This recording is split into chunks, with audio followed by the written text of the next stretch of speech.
If you're an introvert trying to grow your brand or business, you've probably felt this. You're doing the work, you've got the skills, but the clients, the visibility, the momentum, it's not landing. You start wondering, do I need to be more outgoing? Am I not built for this? Is this just the way it is for people like me? Let me tell you, you're not broken. You've just been trying to win a game that wasn't designed for you. As a loud introvert who's built an 8-figure business, spoken around the world, and led thousands of creatives, these are the 8 strategies that help me stop hiding, start leading, and succeed without pretending to be someone I'm not. Let's get into it. Let's start with number 1. What you think of as a deficiency is your quiet superpower. Your ability to leverage it will determine how successful you are. So here's the idea. Introverts have a natural advantage in creativity, leadership, and business if they learn to recognize them. What do I mean by that? Well, listening can be more than just passive. It's a way to gather vital information, to get the data, and that is your superpower.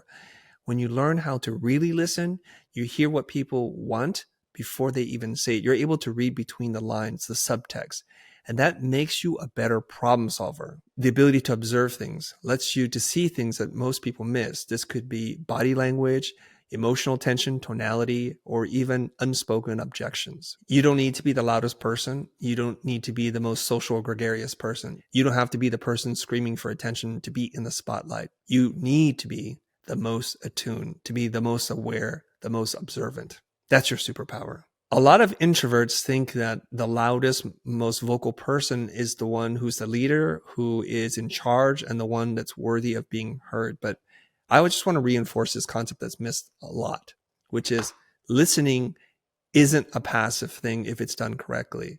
It's a way for you to process, absorb information, and to think about something thoughtful to say or to contribute. And we all know this. If you don't have something to add, you don't have to say anything at all. What we often tell ourselves in our mind is, oh, that person's unimportant, who's sitting in a corner, who invited them? Why are they even here in this room? But what you don't realize is when everybody's finished talking, because no one's really listening to each other, and you're able to add that one clarifying point, it adds a lot of value to the room. And they all sit back and say, whoa, that's the deep thinker in the room.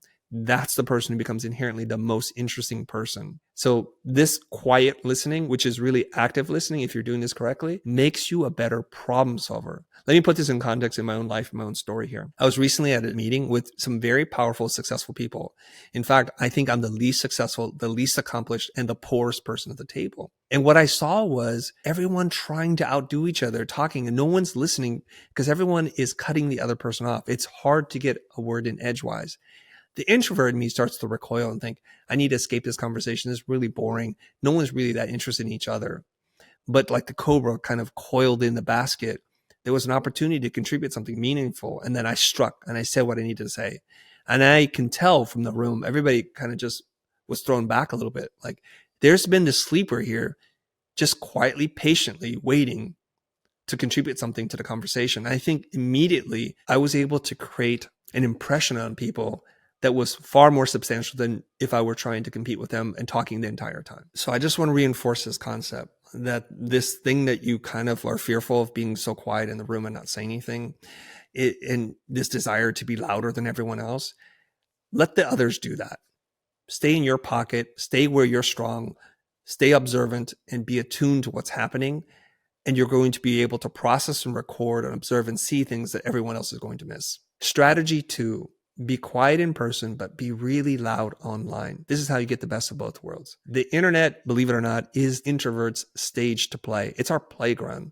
It lets you control the spotlight, to rehearse your message if necessary, and scale your voice way beyond the circle of influence of being in person without draining yourself socially. As an introvert, I'm just socially drained by being around people, and I dread social gatherings. Now, you can overcome that, but you can also leverage the internet to help you amplify your voice. You don't have to actually deal with people, which is wonderful. And you get to meditate, pontificate, and reflect on the things that you want to say so that every word you say punches hard and hits like truth. Find a platform that works best for your communication style. So if you love to write, if you have a great speaking voice, use that on a podcast. And if you're dynamic and charismatic on camera when no one's around, use YouTube or Instagram Reels or something like that. This is a huge advantage for you to be able to use these platforms, to be in your pocket, your zone of genius, and to amplify that across multiple platforms. I didn't start making content until I was 42 years old, producing content on YouTube. And you've seen me through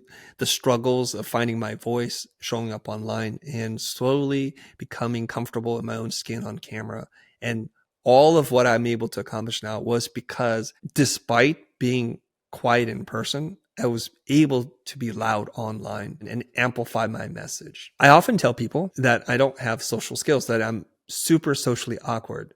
And my strategy to survive and to play with people on a much bigger scale was to be able to create content so good that I didn't need to develop social skills. So if your content is really good, people get a sense of knowing who you are in an asymmetrical way. What that means is you speak once, but 1,000 people can be listening. So when I enter a room in real life, people already have a sense of who I am, what my ideas are about, and they're happy to come up to me. And I'm happy to talk to them at that point because now they don't feel like such scary strangers to talk to anymore. Strategy 3, step outside your comfort zone. It sucks less each time. Confidence isn't a personality trait. It's a byproduct of you putting in the necessary reps. You don't become fearless.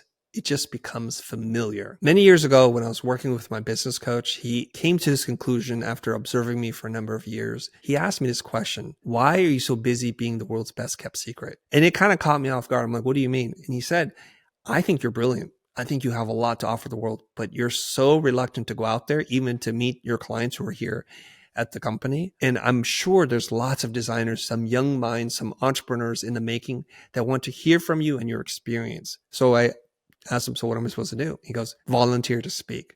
And I gotta tell you, and if you haven't thrown up already, the idea of being in front of a lot of people, let alone just a few people, if it's scary to you, it is and still is scary to me. But here's the thing. I threw my caution to the wind because Kira told me this thing. There are two types of people in this world: people who run towards change and people who run away from change. And in my own life and experience, every time I stepped into change to grow, to expand, opportunities met me there. So although I was sweating bullets during my first talk and I bombed horribly the first couple of talks, I didn't give up. Each time I'd go back, I'd look at what I did wrong, what I did well, and I would just try to improve. And I developed a way of doing talks that was congruent with my style of speaking. Something I learned from Kier. He goes, you can present to lots of people if there's an image, right? Like in front of clients. I'm like, yeah, I do that all day long. So he says, turn your whole presentation into a series of slides that you could just talk about. And it seems so obvious, but yeah, I could do that all day long. So how I was able to do this was to be able to present a series of images that would just allow me to speak freely and not try to memorize any specific key points or data. Over time, I would be able to remember those points and data, and I spoke more eloquently and intelligently. But we can just take those little steps. And if we put in those reps and stay consistent and try to improve just a little bit each time, you cannot fail. You will get better. And at some point, you're going to look back on this moment and say to yourself, how the heck did I get here? And I've come so far. Strategy 4, dance with your fear in networking. You don't have to love it. Just play with it. Networking doesn't require you to work the entire room. It just requires you to show up, even awkwardly, and stay present. Maybe like a lot of you, I dread in-person events, especially when I feel like I don't know a single person. So I want to tell you a real life story right now. I'm a speaker at Design Thinkers in Toronto, and I'm dreading going to this event. It's for speakers, and I should be there. I know the value of being there. And there's some relief to me that Douglas Davis is going to be there. And so I text him like, you coming to this party? He goes, yeah, I'll be there soon. Cool. So I go through a series of rituals. First, I just get dressed, because I know I can't go anywhere if I don't get dressed. And then now I'm standing in my hotel room thinking, I'm dressed. What should I do now? So I go down to the lobby. I just stay in the lobby for a while. I'm just thinking and just lying to myself, oh, you could be fashionably late. But what I was really doing was I was just procrastinating. And instead of taking an Uber there, I walked there just to prolong this whole process as if it's like my death march or something. Eventually I do arrive and I'm met by the host and she's welcoming me. And thank God that's the first and only familiar face. And I'm looking around the entire room wondering, is Douglas here? And that rat, he was not there. And so now I'm feeling super awkward and clingy. I'm thinking I should just hang around with the host for as much as I can, but I know that's super weird, even weirder than just being standing there by myself. And I'm looking around the bar. It seems like everybody knows everybody. There's groups of 2, 3, and 4. Everyone's laughing. I'm just feeling like I'm going to jump out of my skin and run for the door. But I have a conversation with myself. What's going to happen if you stand here so awkwardly? What would happen to you? So I made the commitment that no matter what, I was not going to leave this bar until they kicked us out. So I got a cup of water. I stood there in the middle and I strategically placed myself between the bathroom and the bar, the high traffic zones, in case someone separated from their pack and would walk up and talk to me. Fate was not that kind. I just stood there and imagined myself to be a tree with my feet as roots planted into the ground, immovable. As awkward as that sounds, it was even weirder to experience through my lens. I don't know how long it was, but it was several minutes from standing there looking around, slowly pretending to slip this non-alcoholic beverage. When someone says, "Hey, Chris," I turn around and they're like, "Hey, big fan of your work." I'm like, thank God somebody finally said something, and they motioned me, "Come over to our table." Sat down, started talking to them. And just what happened, as soon as I'm in a groove with the conversation, Mr. Douglas Davis casually saunters into the room like, "Yeah, the party's about to start." I'm like, "You rat. You dirty rat. You came after I already met some people." I'm just telling you this, that things are going to be weird and awkward. But if you just find a trick, a mental trick, and the trick that I always use is take very small steps. It'll seem silly that you don't take the next evolutionary step, and eventually you'll be at one of these things. And do everything in your power to not run away. Be the tree. This next strategy, number 5, is the thing that's going to make everything else that you heard work. That introversion isn't a limitation. It's not something for us to be ashamed of. It's just a different operating system. So I want you to reframe that. Stop looking at introversion as a bug. It's not something to be fixed or to get rid of or to solve. It's a different operating system, and it runs better in long games, not quick wins. There's a powerful phrase that I've learned, and it's worth repeating to you, that words shape worlds. The words that you choose to describe the events and how you see things, how you record things in your own self-story, determine largely how successful you're going to be, how happy you're going to be. And that's why it's really important for us to not think of introversion as a deficit or a disease or something to be cured of. And if you keep telling yourself, "I'm not good at this, I'm not made for this, I shouldn't be here," you're confirming this self-story that's a lot of negative self-talk. And it's a limiting belief that you're perpetuating over time. The reason why this is so harmful is if you say, "I'm not going to be good at something," you're going to manifest that into reality just to confirm that this is true. You go to rooms and you're like, "No, this is stupid." So you don't make an effort. And when somebody speaks to you, you're like, "I'm going to be weird. This is going to be weird." And you say weird things. So then when somebody leaves, you stranded there once again to be alone by yourself. You're like, "See, I knew it. Going to this event was stupid. Showing up to this party was dumb. People don't like me and I'm super weird."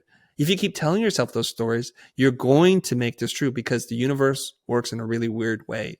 It gives you what you're looking for. It gives you more of what you want. Let's face reality. There are many people out there, people that might be even related to you, so-called friends, and especially enemies, who are rooting for your demise. They're throwing stones at your glass house. It does not need an ally in self-sabotage. Strategy number 6, play the part when it counts. So here's the big idea. You don't have to fake it to make it. You can step into it. I think Shakespeare wrote, "All the world's a stage, and aren't we all but mere actors in this world?" And there's something about this, that when we grow and reach for things that we're not capable of doing just yet, we feel really awkward, inauthentic, and as if we're fakers. And the imposter monster is very loud in our own head. I just want to tell you something. Every time you do something new is the first time you're doing something new. It's meant to be uncomfortable, but that doesn't mean we can't reach for those goals. Let me tell you how I've been able to overcome this myself. It's a powerful concept. It's called modeling, where you look at someone and you study them and you start to act, walk, and speak, and then eventually think like them. So here's the fundamental shift that a lot of people don't understand. We know that the mind influences the body, but what we didn't realize until Amy Cuddy started talking about this is that the body can influence the mind. So when you start to behave in physical ways, it starts to rewire your thinking too. So while I was at Art Center, there's this guy. He's an industrial designer. His name is Barton Chin. Barton is short. He has skin issues. He has really poor eyesight, so he's really thick eyeglasses. And I saw him interact and move in the world in ways that I'd never seen another Asian man do. He was able to meet people socially and talk and seemingly strike up a conversation with anybody. So Barton was my friend, and he was super relatable to the kinds of things I was going through. And I thought to myself, man, if Barton can do this, why can't I? I have more advantages than him, and I should be able to do this. So when Barton would walk down the hallway and say, "Hey, what's up? What's going on? How's your project? I love what you just did," I started to do that, and it felt so weird and so creepy to me. But here's the weird thing. As I walked there, I told myself one story. This is creepy. You're being weird. But the reaction, the response was anything but. I'd walk around and say, hey, Michelle. Hey, Jesse, what's going on? And they would just tell me. So I had this whole premeditated outcome of how it's supposed to go, this rehearsed thing. And it was nothing like that. And to them, it was just as natural as everybody else. And maybe they're thinking, God, thank God he's not as awkward as he used to be. Maybe they were relieved more than I was. So what I learned is if I can emulate and act as if I was comfortable and social and outgoing, that eventually my body would fool my mind. And this is why a lot of times when people meet me in person and we're talking and chatting and I tell them I'm an introvert, a painfully, awkwardly shy introvert, like there's no way you can be that person. And it's just because I've put in the work. I've rehearsed the new, more improved version of me. And eventually I filled those gaps. I filled into this new skin. And that's the most beautiful thing about human nature is that we can evolve and we can become whoever we set out to be. Strategy number 7, it's a beautiful tactical thing that you can actually do, which is to make conversations about other people and not make it about you. And the best way to feel confident socially, stop performing, start asking. I forget who tells this story. But the story is like this, where there's a well-known public speaker and author, somebody who's really well respected. And he tells a story that he always arrives the day early and he'll go down to the bar or the lounge and have a drink just so he can settle in and kind of take in the environment. And he meets an older man, and the older man has nothing to do with the conference in which he's speaking at. Ask him, what are you here for? And he goes, I'm here to speak about X. And the rest of the night, he just asked the man questions about what he was doing, found out he's married, what's going on in his life. At the end of the conversation, he goes, you know what? I got to go prep. I'm going to go to bed. And he's just walking away. He goes, young man, you're the most interesting person I've met in a really long time. And he was thinking to himself, that's funny because I barely talked about myself. What I learned to do was to ask questions. So if you want to be the most interesting person, be interested. Be interested in what they're going through and listening to their story. And we make space for other people. There's additional benefits, especially if you're an introvert. You don't have to know what to say. You don't have to talk about yourself. You don't have to put yourself in a spotlight. And I got to tell you something. I don't care how popular, successful, or famous that you are. You never tire of people who are interested in you in a genuine way. That's what people want. They want to be seen. They want to be heard. And they want to feel understood and appreciated. And that's what you're doing for people. Strategy 8 is a little bit different because, believe it or not, your introversion makes you really great at sales. I know you don't believe me, but I'll tell you why in a second. So you're able to, as an introvert, reframe objections as requests. So we already know this, right? Extroverts want to do all the talking. So when in a sales process, in a buy sale cycle, when they hear an objection, they don't even want to know what is underneath the objection. They're going to be so quick to respond. This is where your introversion is actually another huge advantage.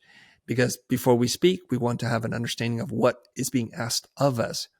So your natural tendency is to ask someone what's behind this request. So when they say this is expensive, we don't hear it as I can't afford you, you're not valuable enough. What we say is, what is expensive about this? What do you find to be valuable? And we are engaged in conversation and listening. And what happens in this whole process is the buyer of these services starts to feel like you're taking the time to understand them. And oftentimes we can resolve objections just because we help the person talk and think through the problem. And oftentimes it's not what we think it is. And here's the example, and I hear this a lot. Somebody says, this is a lot more than I thought I was going to pay. So someone who's going to just respond in a knee-jerk fashion will say, well, let's reduce the price then. Or how much do we need to discount? Whereas the introvert who knows how to leverage this skill will ask, what about this is too much? What were you expecting to pay? And what needs to happen for you to feel like it's worth whatever it is that you're going to invest in this project? And then we just let them talk once again. And you know what builds trust better than anything else? Is your ability to ask smart questions, to process quietly without interrupting the other person, giving them space to speak, then asking them deep follow-up questions so they feel like, my God, everything I say is important. And this is a concept that is reinforced by Kevin Daly's book, Socratic Selling. He calls it full value listening, that everything the prospect says is important. And this is one of your superpowers. Okay, let's wrap this up here. I believe as an introvert, you can have your cake and eat it. I know, really weird. You could be the deep thinker. You could be introspective. You can be highly observant and attuned to the needs of others. And if you're able to leverage media to play in the social space, you can take these big, beautiful ideas that only you are able to see, and you can amplify them across all platforms so that when you walk into a room of strangers, everybody turns to notice you because they've heard your voice, they've read your thoughts, and you've moved them in some way. In life and in business, the world needs your ideas. Let's make sure it hears them.